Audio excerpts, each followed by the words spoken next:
आजिर रेसिपीटी कहानी सहित से पुणी अजा आई आउ नातुणीर अजार कहानी शुणा नाती नातुणी को सीना भारी भल लगे किंतु आज शुणु अजा आईर कहानी नातुणी ठारू नातुणीर पिलादिन अजाई सहित कटिथिला। अजा माँ परी नातुणीर सबु सेवा करुथिले जेमिति छोट पिला मानकर माँ माने करंती। आउ आई थिला तार बापा। आई जुआड़े जाउथिला नातुणी ता पछे पछे। से कहार बाहागर हेउ बा व्रतघर बा सादखिया हेउ सौदा किणवा पाई हेउ बा सिनेमा देखिवा पाई हेउ बा गोटे सहररू आउ गोटे सहर को बुलिवा पाई हेउ से दिन आईर ता पुओ पाखकु जिबार थिला माने नातुणीर मामू को पाखकु। मामू तार गोटे बड़ सहर रे रहउथिले। आई जुआड़े जाए नातुणी को ता सहित निए एमिति कि मामू को पाखकु थर दी थर मध्य नेइची।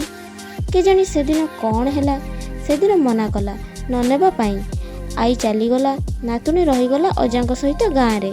नातुणी को बुझाइबा पाई अजा तार एई चिंगुड़ी सुखुआ जह्नीर तरकारी बनाउथिले। आउ नातुणी को एई तरकारी भारी पसंद चिंगुड़ी सुखुआ जह्नी तरकारी। आउ एई सुखुआ तरकारी खाई आई सहित न जीवार दुख को मध्य नातुणी भूली जाउथिला। किंतु आपण जानिचंती से दिन कौन हैला आई मामू को ठारू फेरिबा बाटरे आईर एक्सीडेंट हो जाइथिला। किछि दिन हॉस्पिटल रहिबा परे आई सुस्थ होई घर को फेरिला। से दिन बोधे सेथिपाई आई नातुणी को नबा पाई मना करिथिला काहेकि ना माँ मन परा से सबु जानी पारे।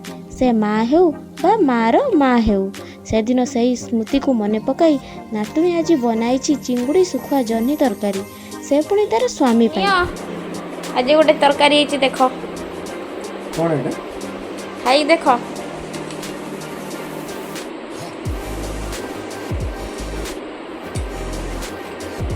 ଭଲ ଲାଗୁଛି। चिंगड़ी सुखुआ तरकारी बड़े